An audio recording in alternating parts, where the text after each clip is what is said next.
was heading home. I was on the causeway, and it was a little past midnight, and I remember looking in the rearview mirror. There was nobody behind me. I didn't see anyone on the road, and he came from nowhere. It hit me in the back driver's side, and it turned me headfirst into the guardrail. It just went black, and I could feel the vehicle sliding. Then my next memory was waking up, and I blinked, and blood dripped from my face into the center console. And then I went out again, and I remember I was on the side of the road, and someone was just patting me on the back, asking me if I was okay. My next memory was just being in the ambulance. You know, when it first happened, I didn't know what to do. You know, I don't even have a primary care to go to follow-up with, and my wife was talking with our neighbor. My neighbor Bob knows Mark. He worked the case for him. You know, I felt comfortable having his trust, and that he personally utilized him and knew him personally. It was a great recommendation.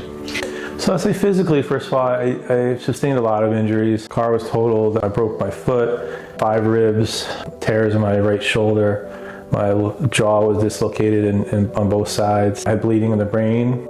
The worst part of it all is my back. So I herniated disc, ruptured disc, and I had multiple fractures in my spine.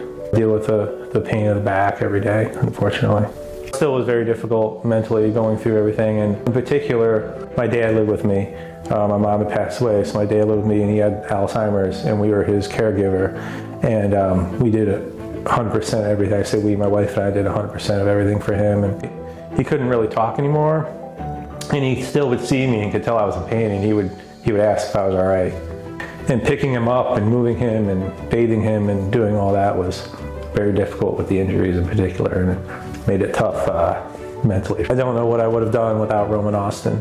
They were a godsend. I don't know how these things work. I didn't know how insurance works. I've never dealt with insurance before, never had a claim, no issues, so I had no idea how any of this works, and that's where these guys have been so great. You know, I never saw a bill, didn't have any issues. They just completely took everything. They gave me the recommendations for the doctor, and he ran with the medical side, and these guys took care of, you know, their end, and they kept me well informed. And you know, I'm a patient person. I wasn't not looking to get anything out of it. I was just focused on getting better and doing my best of what I can, and that's what I did. I did what I could to make my situation the best, and I'm not, you know, in a worse place. And I probably wouldn't have gone down the right path without their guidance. So I'm grateful for that.